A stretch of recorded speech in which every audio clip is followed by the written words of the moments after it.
ako. Ne, bawal mo yan. Hayaan nyo na. I-stalk nyo na lang ako sa Instagram. Makikita nyo na ang face ko. Tanggalin mo yan. Isang dalagang Pilipina eh.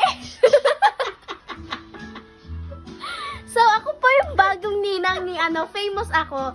Mayaman. Ito yung wig ko. Ay, actually, hindi po talaga to yung wig. Ginagawa mo sa Real. Real phone to. Ay, real wig to. Binili ko po sa Shopee. Ay, inalagaan ko po. Kinulayan ko lang. Ang ganda. Nag-keratin ako ngayon. Pinaghandaan ko tong face ko. Naglagay ako ng foundation. Naglagay ako nung lipstick. Of course. Dapat, kasi ninang ako ni Baninay. Kaya dapat handaan ko yung sarili ko. Pinamoy ko pa nga sa kanya. Sabi niya, oo, magabango daw yung hair ko.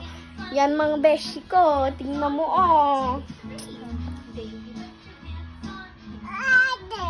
Stalk nyo lang ako sa Instagram para makita nyo yung real face ko. Para makita nyo. Kasi blade kasi yung cellphone na yan eh. Yung cellphone ko kasi iPhone 15. Sading. Maninay, maganda ba ako? Is me your beautiful?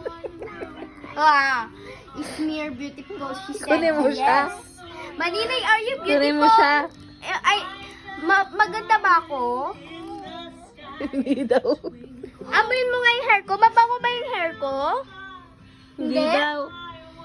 Paninay, bibigyan kita ng 1,000 pag sinabi mo oo. Paninay, mabango ba yung buhok ko? Hindi. Ayaw mo ng 1,000 ko? Ayaw mo!